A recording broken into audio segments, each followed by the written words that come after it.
Hello बच्चों, क्या हाल चाल, कैसे चल रही है पढ़ाई।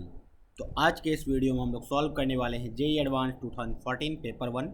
ये पार्ट 2 होने वाला है वीडियो का, जिसमें हम लोग सेक्शन 2 सॉल्व करने वाले हैं, इंटीजर टाइप क्वेश्चन। तो विदाउट टाइम वेस्ट किए हम लोग स्टार्ट करेंगे। चलो, तो हमारे पास क्वेश्चन नंबर 1 है, that is called 51। Let a b c be positive number such that b upon a is an integer, okay, and it is given that a b c are in gp and the arithmetic mean of a b and c is b plus 2. Then we have to find the value of a square plus something something something. Okay, so when we will see, we can say that the ratio b upon a is an integer, okay, and from here we can see, since abc are in gp, then we can see that the common ratio of this GP is b upon a. So indirectly they told us that the common ratio of this GP is an integer.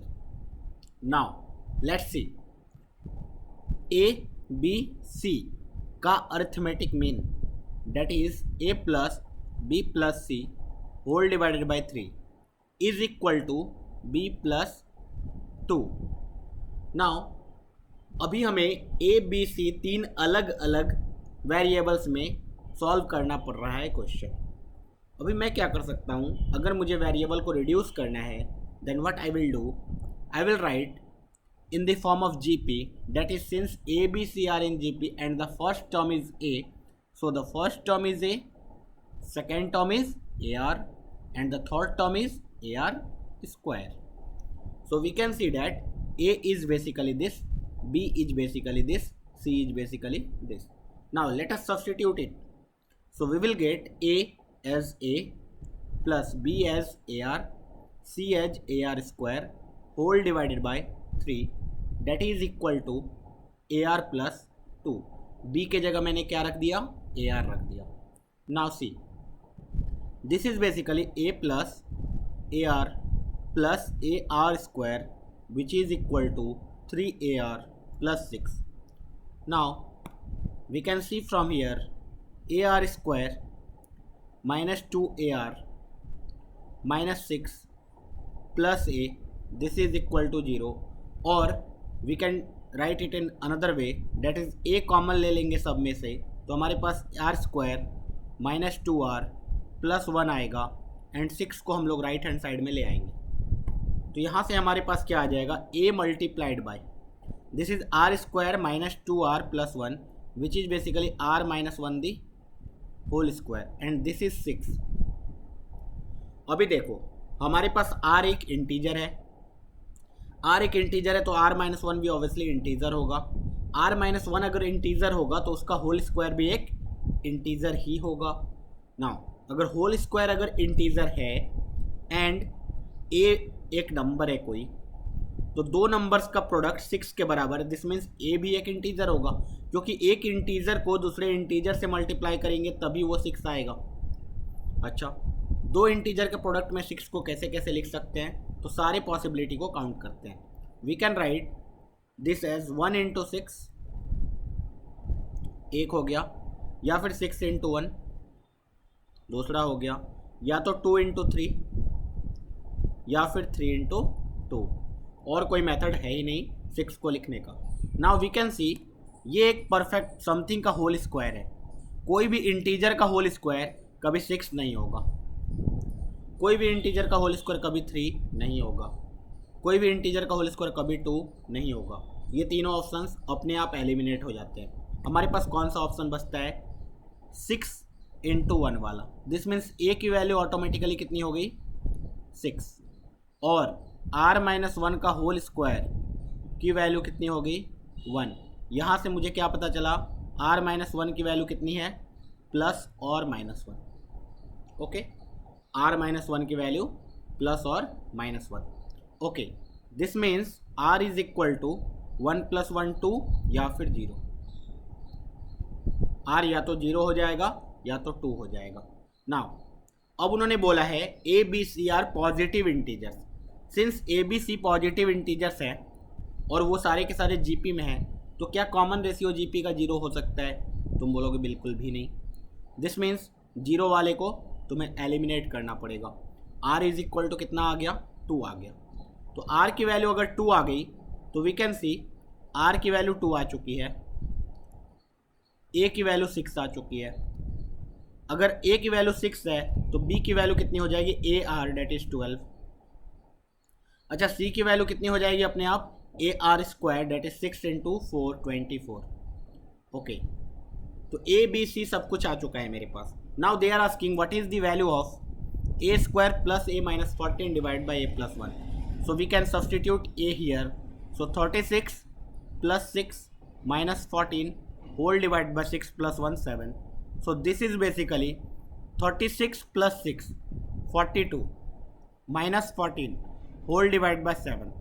तो ये कितना आ जाएगा देखना, 28 divide by 7 that is 4।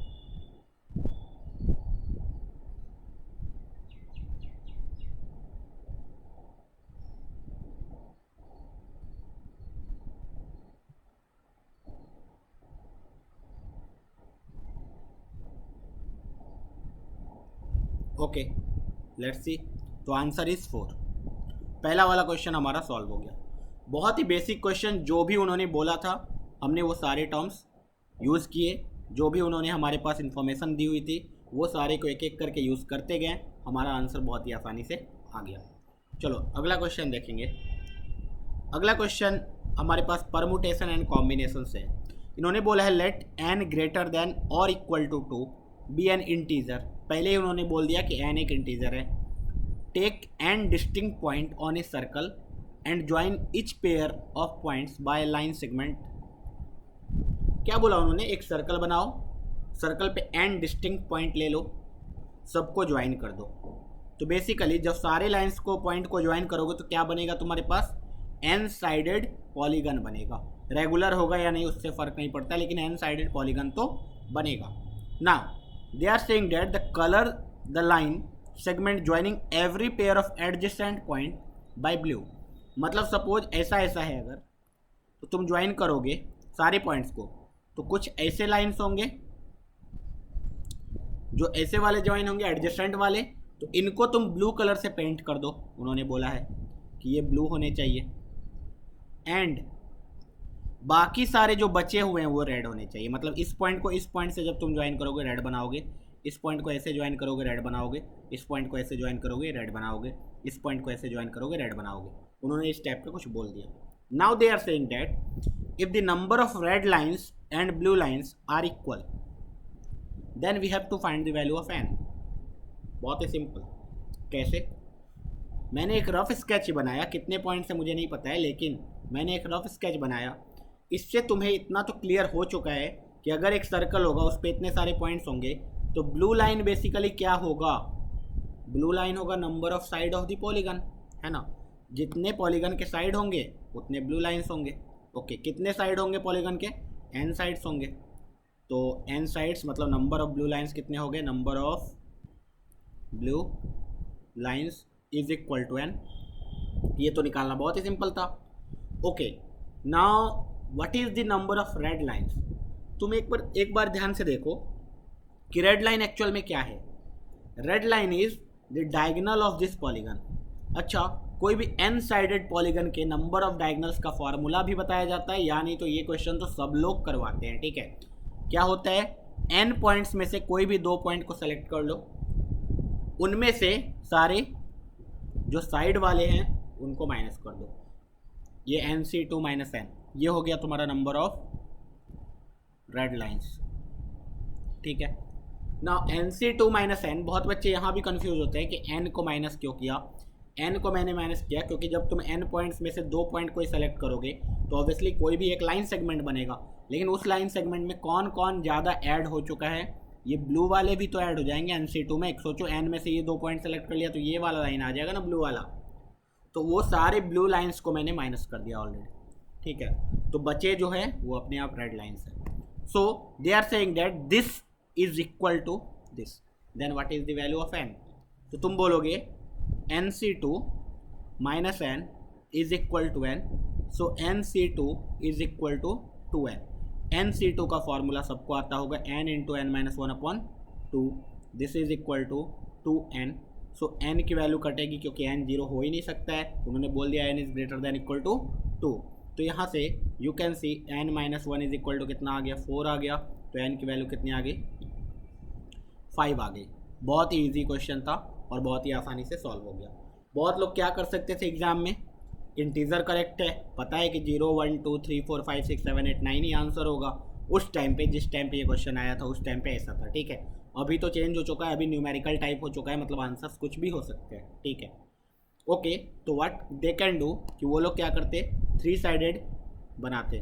तो वहाँ से दिख जाता है एक भी डायगोनल नहीं है, लेकिन नंबर ऑफ ब्लू लाइन्स 3 है, नंबर ऑफ रेड लाइन 0। जब 4 साइडेड बनाते तो नंबर ऑफ ब्लू लाइन्स 4 हो जाते, लेकिन नंबर ऑफ रेड लाइन्स कितने होते, सिर्फ 2 ही होते। उसी तरीके से जब 5 साइडेड पॉलीगन बनाते तो उन्हें दिख जाता कि नंबर ऑफ ब्लू लाइन्स 5 थे and number of red lines कितने हो गए, 1 2 3 4 एंड 5। तो number of red lines is equal to number of blue lines हो गए यहाँ से। तो तुम पीएनसी नहीं लगाते, अगर ये शॉर्ट ट्रिक भी लगाते तुम्हारा आंसर बहुत ही आसानी से आ जाता, ठीक है। चलो next question. Next question basically कहीं का भी नहीं है, मतलब ये किसी चैप्टर का है ही नहीं क्वेश्चन। ये क्वेश्चन उन्होंने सोचा था कि मैं पीएनसी से दे रहा हूँ, या फिर उन्होंने सोचा था कि मैं मल्टीनोमियल थ्योरम अप्लाई करने की कोशिश करवाऊँगा, लेकिन ये कुछ भी नहीं करवा पाए, ठीक है। तो इन्होंने बोला है कि let n1 greater than n2 greater than n3 greater than n4 greater than n5। मतलब n1 में n5 सबसे बड़ा है, n4 उससे छोटा, n3 उससे भी छोटा, n2 उससे भी छोटा, n1 सबसे छोटा, ओके। एंड इन पांचों नंबर का सम 20 के बराबर है। Then number of such distinct arrangements. तो इसमें तो कुछ कर ही नहीं सकते, इसमें तुम्हें काउंट, सोचो 5 नंबर्स लेते हैं अगर, 1 + 2 + 3 + 4, ये कितना आ रहा है, तुम बोलोगे 4 3 7 दोनों 1 10 आ रहा है सर। तो अगला वाला अपने आप क्या होता, 10 होता। एक अरेंजमेंट ये होता। दूसरा, अब स्टेप अप, इसको डाउन करेंगे, इसको अप करेंगे, तो अगला 1 2 3 4 को अब मैं 5 लिख दूंगा, तो यहाँ क्या हो जाएगा, 9 हो जाएगा। फिर 1 2 3 5 को मैं 6 लिखूंगा, तो यहाँ क्या हो जाएगा, 8 हो जाएगा। और यहाँ पे अब आगे अगर करेंगे 1 2 3 7 करेंगे, तो यहाँ भी 7 लिखना पड़ेगा, विच इज़ नॉट एप्लीकेबल। तो 1 2 3 4 वाले से ख़त्म हो चुका है। नाउ यहाँ से मेरे पास 3 ऑप्शंस आए। अब मैं क्या करूँगा, बाकी के 3 पे छोड़ता हूँ, 1 2 3। बताओ इनका सम कितना आ रहा है, 3 1 4 2 6, ठीक है। 6 सम आ रहा है, तो अगला मैं क्या करता हूँ, 4 नहीं रख सकता, 4 रखूँगा तो फिर से वही रिपीट हो जाएगा, 5 रखूँगा वही रिपीट हो जाएगा, 6 रखूँगा वही रिपीट हो जाएगा। मतलब 1 2 3 से अब कुछ नहीं कर सकते हैं, तो 1 2 4 पे आ जाते हैं। 1 2 4 पे आएंगे तो क्या होने वाले देखते हैं, 2 1 3 + 4 7 हो चुका है, तो यहाँ मैं 5 लिख दूंगा, 12 हो जाएगा, 8, ये पॉसिबल है ना। फिर से 1 2 4 ही रहने दिया, इसको 6 किया, इसको 7 किया, ये भी पॉसिबल है, बहुत ही बढ़िया। इसके अलावा कोई पॉसिबल नहीं है इसमें, क्यों, क्योंकि अगला इसको 7 करोगे तो अगला इधर 6 आ जाएगा, which is not possible, okay. फिर आगे देख लेते हैं, 1 3 कर देते हैं, 1 3 4 ले लिया तो कितना आ गया, एंड 5 ले लिया, तो यहाँ से देखो कितना आ गया, 5 1 6 4 10 3 13 13 7 20, ठीक है। अगला हो ही नहीं सकता है, क्यों, क्योंकि 1 3 4 6 करोगे तो ये भी 6 हो जाएगा, विच इज़ नॉट पॉसिबल, तो इसको तो हटाना पड़ेगा, ओके। तो यहाँ से एक ही आया।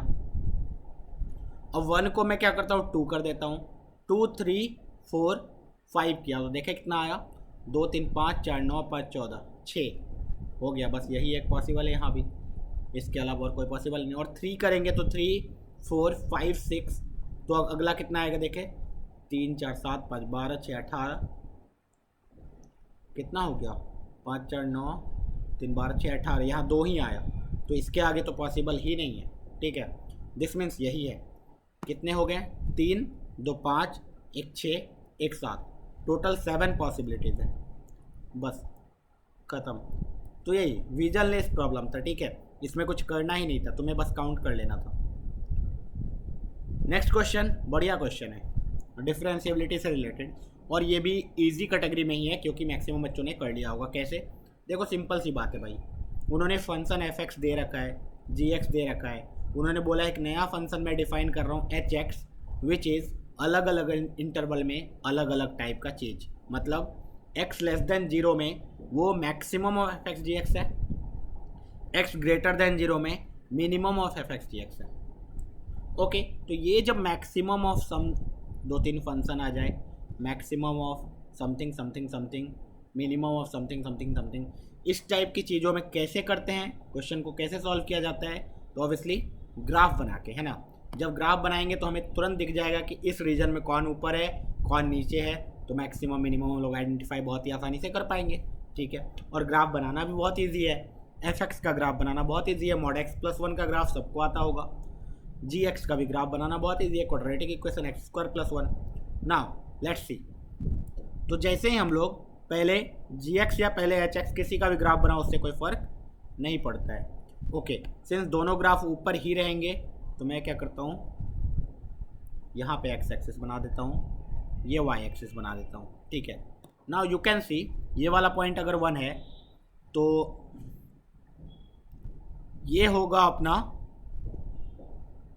F x mod x. Mod x का ग्राफ कुछ ऐसा होता है, उसी में +1 कर दिया तो पूरा ग्राफ ऊपर 1 यूनिट से उठ गया, जैसे 0,1। अभी मेन लोचा जो है वो है एक्स स्क्वायर प्लस 1 का ग्राफ बनाएंगे कैसे, तो यहीं से उठेगा लेकिन यहाँ से उठा इधर रह गया या फिर कट करके जाएगा या ऊपर से चला जाएगा। ये चीज़ विजुअलाइज करना बहुत इंपॉर्टेंट है।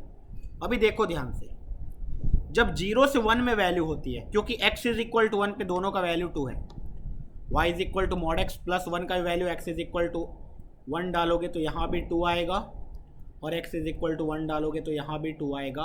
एंड सिमिलरली दोनों के दोनों इवन फंक्शन है तो x इज इक्वल टू -1 पे भी 2 आने वाला है, x इज इक्वल टू -1 पे भी 2 आने वाला है। दिस मीन्स 0 से 1 की वैल्यू देखेंगे अगर तो बड़ा कौन होगा, 0 से 1 में ऑब्वियसली ये छोटा हो जाएगा ये बड़ा हो जाएगा, क्योंकि 1 तो दोनों में कांस्टेंट है। And mod x and x square में बड़ा कौन, तो ऑब्वियसली मॉड एक्स। क्यों? क्योंकि 0 से 1 वाले नंबर में एक खास बात होती है कि जितना पावर बढ़ाते हो वैल्यू उतना कम होते जाता है। ठीक है, दिस मीन्स 0 से 1 में तो ठीक है, लेकिन जैसे ही 1 के ऊपर जाओगे ऊपर कौन निकल लेगा, जी एक्स, एंड एफ एक्स नीचे रह जाएगा। ठीक है, तो ग्राफ भी उसी टाइप से कुछ बना लेते हैं। देखो यहाँ से हम लोग ऐसे जाएंगे और इधर से ऊपर चला जाएगा ये। ठीक है, ऐसे ही सेम इसी का मिरर इमेज होने वाला है। क्यों? क्योंकि दोनों इवन फंक्शन है। तो रेड वाला is G X which is X square plus 1 and blue वाला is Y is equal to mod x plus 1। Okay, अब इन्होंने बोला है एच एक्स जो है मैक्सिमम है जब x less than equal to 0 है। लेस देन इक्वल टू 0 में बड़ा वाला कौन है, मैं ग्रीन लाइन से दे रहा हूँ। जब यहाँ तक आओगे तो ऊपर भाई ये है, ठीक है, एंड इसके आगे ऊपर कौन है, ये है। ओके, 0 तक यही है। जैसे ही x ग्रेटर देन 0 हुआ मिनिमम चाहिए मुझे, मिनिमम के लिए ये देन ये। ठीक है, तो एक शार्प पॉइंट यहाँ दिख रहा है, एक शार्प पॉइंट यहाँ दिख रहा है, एक शार्प पॉइंट यहाँ दिख रहा है। ठीक है, दिस मीन्स टोटल कितने पॉइंट ऑफ नॉन डिफरेंशियबिलिटी आ गई, 3। तो आंसर इज 3। सिंपल क्वेश्चन, बहुत ही आसानी से हमने सॉल्व कर लिया। चलो नेक्स्ट क्वेश्चन, फिर से ये क्वेश्चन देखो। ये क्वेश्चन देखने में थोड़ा बच्चे क्या होता है डर जाते हैं कभी कभी कि भाई इंटीग्रेशन है उसके अंदर डबल डिफरेंशिएशन ये वो। ठीक है, एक मेथड जो कि किसी को कुछ नहीं आता है तो वो ऐसे कर सकता है कि ये जो फंक्शन है इसको तुम डबल डिफरेंशिएट पहले कर ही डालो। मतलब एक बार डिफरेंशिएट करोगे तो आएगा 5 into 1 x square into 2x। Okay, तो ये अल्टीमेटली आ गया 10x into 1 x square which is basically 10 into x minus x cube. Okay, and एक और बार डिफरेंशिएट कर दिया इसी को तो आ गया 10 इंटू 1 3x स्क्वायर। ओके, ये फंक्शन आ गया डबल डिफरेंशिएट करने के बाद, एंड उसके बाद इसमें मल्टीप्लाई कर दिया 4x क्यूब। तो अल्टीमेटली ये कितना आ गया 40 ब्रैकेट के अंदर गया x cube minus 3 into x to the power 5, और इसको इंटीग्रेट करना सबको आता है आई गेस। मैंने क्या किया समझ में आना चाहिए। इसको मैंने 2 बार डिफ्रेंशिएट कर दिया, उसमें ये मल्टीप्लाई कर दिया एंड इंटीग्रेट कर देंगे तो ये आ जाएगा 40 टाइम्स 0 से 1 एक्स क्यूब का इंटीग्रेशन, 0 से 1 अब डालना ही क्यों, एक्स क्यूब का integration is x to the power 4 upon 4 minus 3 into x to the power 6 upon 6। 0 से 1 लगाएंगे तो ऑब्वियसली 0 डालने पे दोनों 0 हो जाएगा, तो 1 ही लिखना पड़ेगा सिर्फ। 40 into 1/4 minus 1/2 which is 2/4। So ultimately negative answer आ रहा है। 1 डालोगे 3 2 6, तो X to the power 4/4, so this is minus 1/4 minus 10 आ रहा है। ये तो कुछ तो गड़बड़ किया हमने, है ना। ओके, जब हमने डिफ्रेंशिएट किया तो ये आ गया 5 टाइम्स 1 माइनस एक्स स्क्वायर। अरे यार मिस्टेक कर दिया ना, यहाँ पावर 4 भी तो आएगा, पावर 4 भी तो आएगा।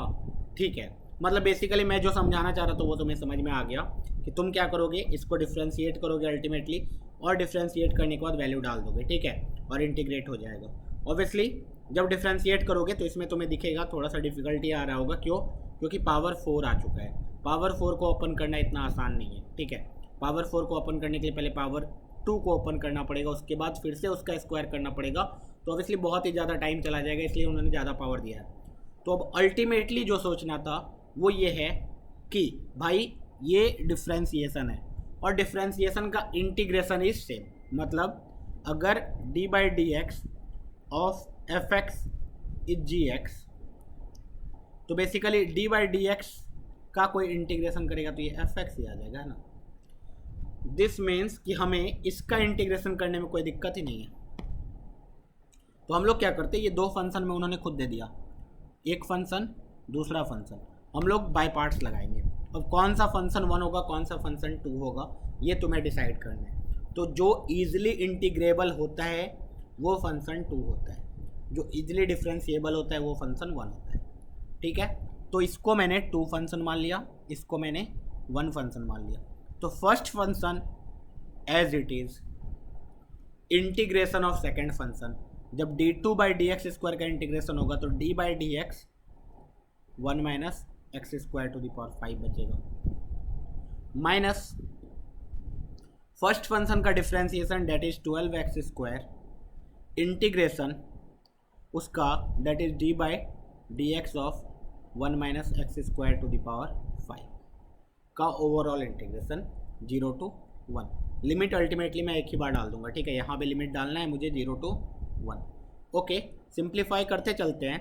This is 4x cube, d by D x of this is आसान है 1 minus x square to the power 4 into 2x with negative sign, okay, minus अब यहाँ पे भी क्या करना पड़ेगा, फर्स्ट फंक्शन बाय पार्ट्स लगाना पड़ेगा।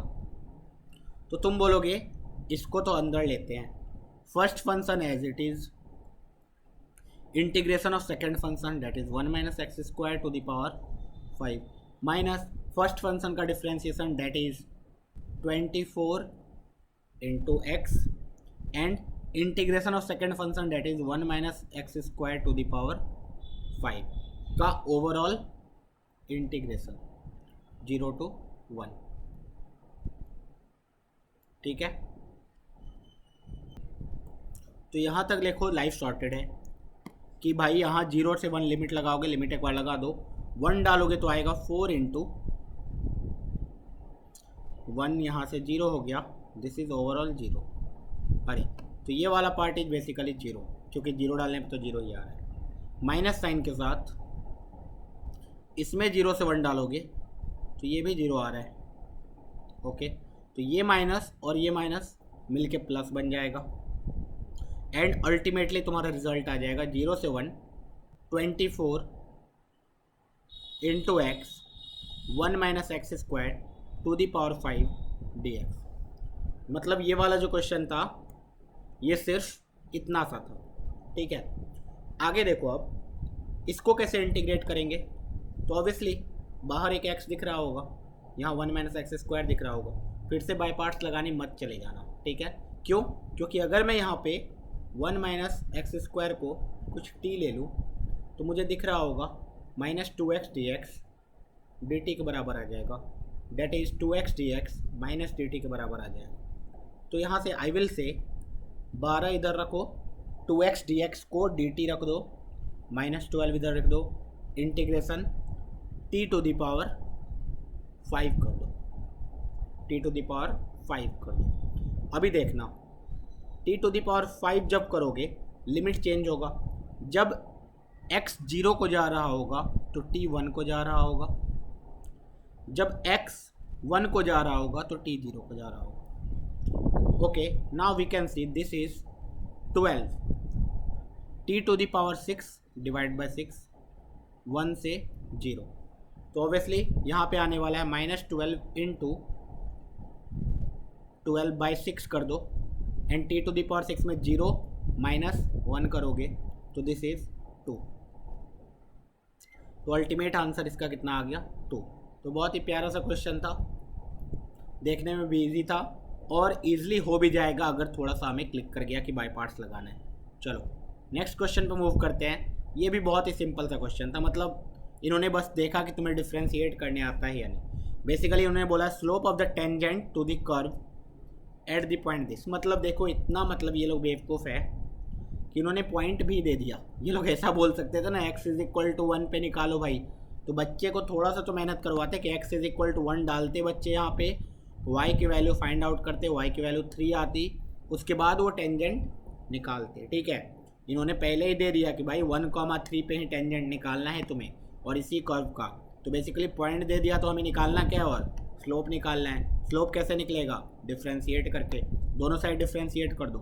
2 into y minus x to the power 5 multiplied by d y by D x minus 5 into x to the power 4 is equal to, अभी इसको डिफ्रेंशिएट करेंगे तो एक्स का डिफ्रेंशिएशन हो गया 1 प्लस एक्स स्क्वायर का होल स्क्वायर बच गया, प्लस x जैसा का तैसा रहा, इसका डिफ्रेंशिएशन हुआ 2 into 1 plus x square, and फिर एक्स स्क्वायर का डिफ्रेंशिएशन हुआ 2x।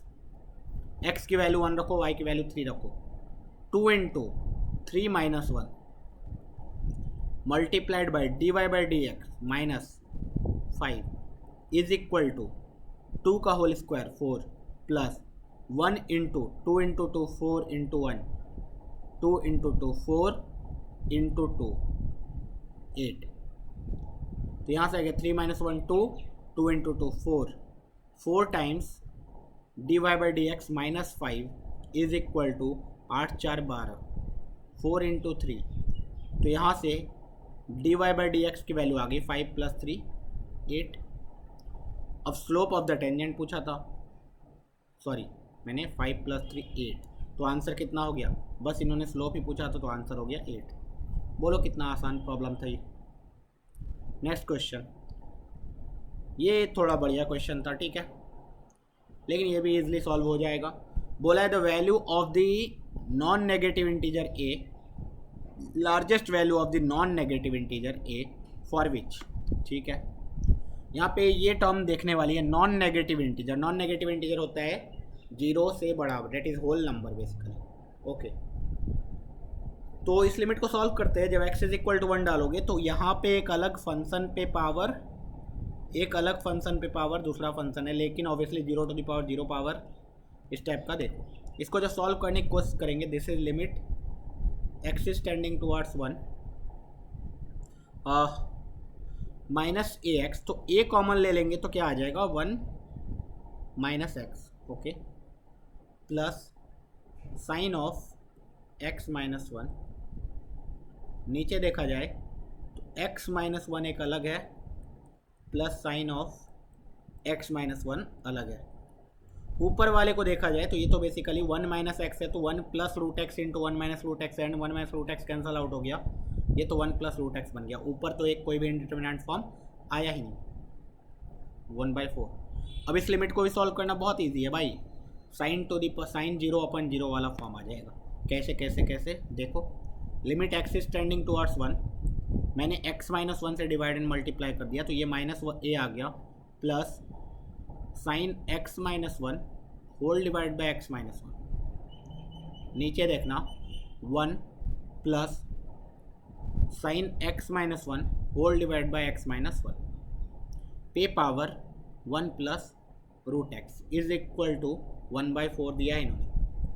अब जैसे ही तुम लिमिट रखोगे तो ये आ जाएगा -a sign 0/0 is 1 divide by 1 plus 1 का whole square is equal to 1/4।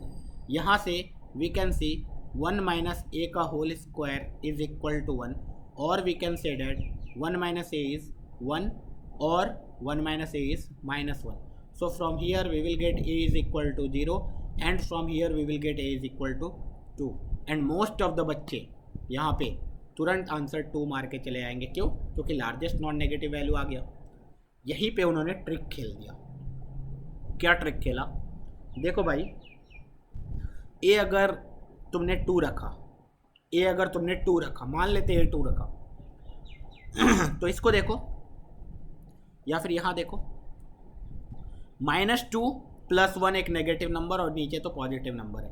तो ओवरऑल ये वाला चीज़ एक नेगेटिव फंक्शन है माइनस के साथ नेगेटिव, एंड ऊपर एक अलग फंक्शन है। और हमें पता है कि fx⁻gx तभी डिफाइंड होता है, एक फंक्शन के ऊपर दूसरा फंक्शन तभी डिफाइंड होता है when fx is greater than और इक्वल टू 0।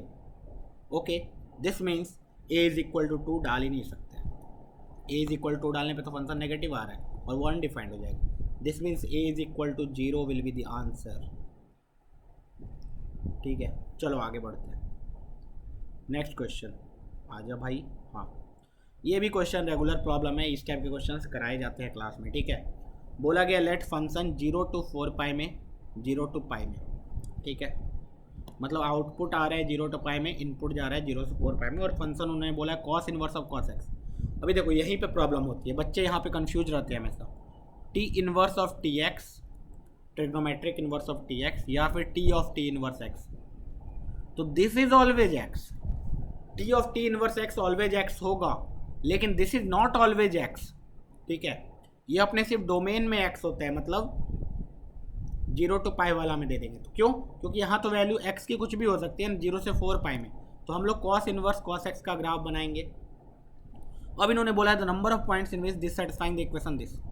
fx 2 इक्वेशन को सॉल्व करना है, ये हमेशा याद रखना, कभी भी 2 इक्वेशन को सॉल्व करना रहे। इस टाइप का क्वेश्चन हमने एक और कर लिया है पेपर 1 में, पार्ट 1 में, x⁵ माइनस कुछ 5x शायद इसी में था या फिर लास्ट ईयर में था, मुझे याद नहीं है। लेकिन इस टाइप का था जब हमने सॉल्व किया कि एक तरफ अलग फंक्शन था इज इक्वल टू दूसरा अलग फंक्शन था, दोनों को हमने ड्रॉ किया और देखा number of point of intersection उससे नंबर ऑफ सॉल्यूशंस आ गए। ठीक है, तो जब भी 2 अलग अलग टाइप के फंक्शन आए सॉल्व करने लायक ना हो, दोनों का अलग अलग ग्राफ बनाओ और देख लो कितने पॉइंट ऑफ इंटरसेक्शन है, उतने नंबर ऑफ सॉल्यूशन हो जाएंगे।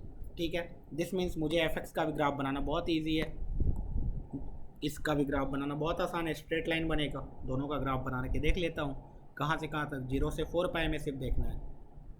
ठीक है, ऐसे ऐसे आएगा 0 pi 2 pi 3 pi 4 pi. This is किसका ग्राफ? ये पाई है, cos inverse of cos x का ग्राफ। नाउ हमें tan माइनस एक्स, अभी देखो ये exactly x is equal to 0 पे क्या होने वाला है 1 कहीं यहाँ होगा। ठीक है, दिस इज पाई, क्योंकि पाई 3.14 होता है। ओके, अब जब ये 0 कहाँ होने वाला, क्योंकि एक लाइन को ड्रॉ करने के लिए हमें 2 पॉइंट चाहिए, 10 पे 10 कहाँ होगा 3 पाई से थोड़ा आगे, यहाँ पे 0 हो जाएगा। दिस मीन्स इसको पकड़ के हम लोग अगर ज्वाइन कर दें तो we can see 1 point of intersection, 2 point of intersection, 3 point of intersection. कितने सॉल्यूशंस आ जाएंगे? 3 सॉल्यूशंस आ जाएंगे। बहुत ही आसानी से सॉल्व हो गया। नेक्स्ट क्वेश्चन 59, ये मैंने अपने चॉकलेट प्रॉब्लम में ऑलरेडी कर रखा है। क्या करना है तुम्हें? बेसिकली एक डायग्राम बनाना है। देखो, the point P line in the plane such that distance with the point from the line this and this. Okay, P कोई भी लाइन है तो देख लेते हैं, 2 less than equal to d1P क्या हो जाएगा, x minus Y divide by √2 का मॉड। D2P क्या हो जाएगा, x plus Y divide by √2 का mod is less than equal to 4। Then बोला है क्वाड्रेंट, देन एरिया निकालना है, एरिया ऑफ द रीजन। तो we can see x minus Y का mod plus x plus Y का mod less than equal to 4√2 and greater than equal to 2√2। यहाँ से हम लोग क्या कर सकते हैं, हमें देखना है सिर्फ कौन से क्वाड्रेंट में, फर्स्ट क्वाड्रेंट में। फर्स्ट क्वाड्रेंट में सिंपल है भाई, ये y is equal to x line है, इधर क्या होगा हमेशा y ग्रेटर देन x होगा, और इधर क्या होगा x ग्रेटर देन y होगा, that is y less than x होगा। ठीक है, दिस मीन्स इस साइड में दोनों मॉड पॉजिटिव के साथ खुलेगा, तो ये आने वाला है x minus y plus x minus y, that is 2x is less than equal to 2√2 and 4√2, that is x is less than equal to 2√2 and √2 से 2√2 के बीच में। एंड सिमिलरली जब ऊपर बनाओगे ग्राफ तो कुछ ऐसा बन जाएगा। मुझे ये एरिया निकालना है, ये एरिया निकालना बहुत ही आसान है। बड़ा वाला स्क्वायर, ये भी √2 आ जाएगा, 2√2, ये भी √2 माइनस छोटा वाला स्क्वायर, बड़ा वाला स्क्वायर का एरिया 2√2 का होल स्क्वायर माइनस छोटा वाला स्क्वायर √2 का whole square, which is basically 2√2 का whole square 4 × 8 minus 2, 6 answer. Simple, बस तुम्हें आइडेंटिफाई क्या करना था, डायग्राम कैसा बन रहा है। Now let's move to the last question, and ये अपना वेक्टर्स एंड 3D का है, और इसी टाइप का क्वेश्चन हमने ऑलरेडी कर रखा है एक, फिर से कर रहे हैं इसी पेपर में। बोला है A B C be 3 non coplanar unit vectors. जैसे यूनिट वेक्टर बोल दिया mod A mod B mod C is equal to 1 दे दिया है उन्होंने, such that the angle between every pair, मतलब मुझे उन्होंने A डॉट B भी दे दिया which is mod A mod B into cos theta cos π/3 is 1/2 है ना, mod A mod B cos theta. And B dot C भी दे दिया है 1/2 एंड C डॉट A भी दे दिया है 1/2। ओके, पहला लाइन पढ़ के इतना इन्फॉर्मेशन पता चला। उसके बाद उन्होंने एक रिलेशन दिया है A cross B plus B cross C is equal to P times A vector Q times B vector R times C vector, where P Q R are scalars. Then we have to find the value of P Q R, ये इस समय कुछ है, तो मुझे P Q R basically निकालना है। कैसे निकालूंगा, ऑब्वियसली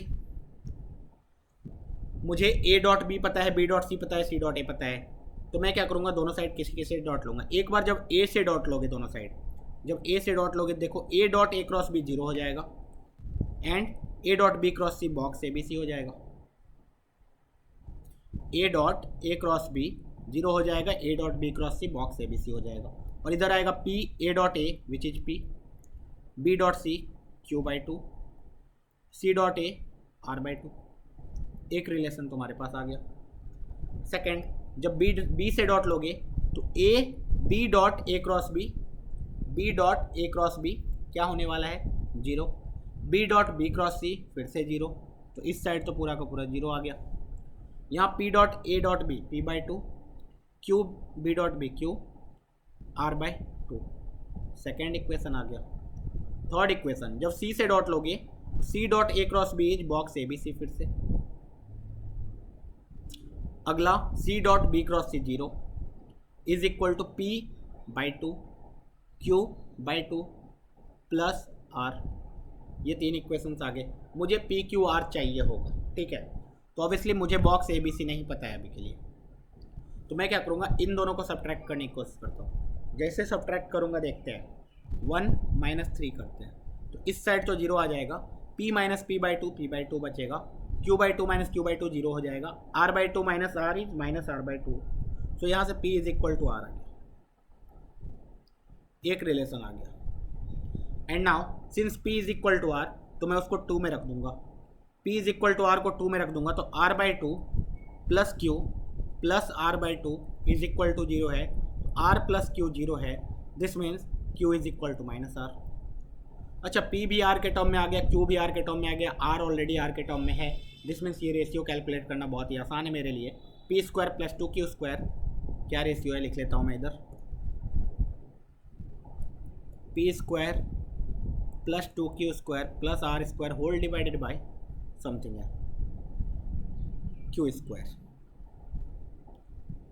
अच्छा, माइनस आर प्लस आर से फ़र्क ही नहीं पड़ता है, ये भी आर स्क्वायर, ये 2r स्क्वायर, अगला आर स्क्वायर, नीचे वाला आर स्क्वायर, कितना हो गया 4r square divide by r square, कितना आ गया 4। तो आंसर कितना आ गया इसका 4। हो गया पेपर 1 ख़त्म। तो हमने देखा कि पेपर 2 में इंटीजर टाइप, सॉरी पेपर 1 में इंटीजर टाइप में सारे के सारे इजी क्वेश्चंस आए हुए थे। नो डाउट मल्टीपल करेक्ट जो क्वेश्चन थे उसमें अच्छे अच्छे क्वेश्चंस आए थे, लेकिन इंटीजर टाइप इजी हुआ है।